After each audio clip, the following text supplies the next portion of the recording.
So unfortunately, even though cap and trade seems like it works in theory, in practice that's not really the case because there's no accountability. The rules and regulations aren't super uh, outlined. Companies can take shortcuts, and there's just a lot of loopholes and workarounds and not a lot of accountability. And so that prevents cap and trade from actually working. I know one really interesting point that that they brought up in the video was the speaker. She said that with cap and theory, cap and trade. Jeez, I keep saying theory.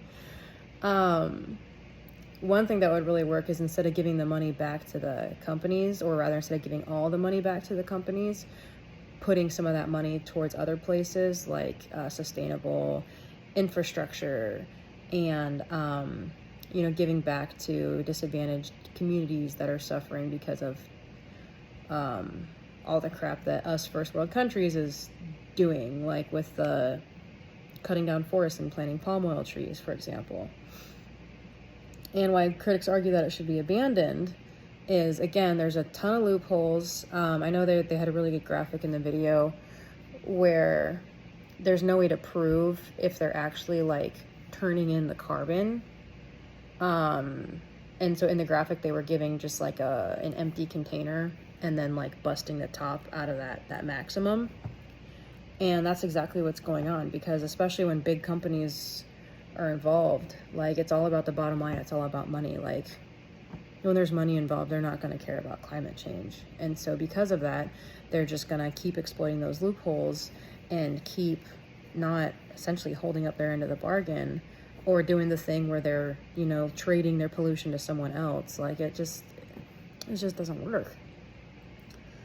And again, that goes to the examples that the woman who narrated the video brought up, was alternative solutions rather than giving free permits, and then giving them money regardless of whether or not they actually did what they were supposed to. Having them like pay for the permits, or, incentivizing them in other areas, like with putting some of the money they earn, or having them earn less money and put that money elsewhere. And I know I kind of already said that,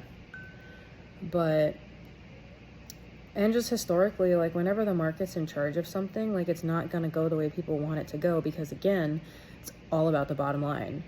And at the end of the day, companies want money and they don't really care what they have to do to get it. And we already established in week 1 that while putting it on the individual consumer does some good, the impact it has is negligible compared to the impact that governments and corporations could have.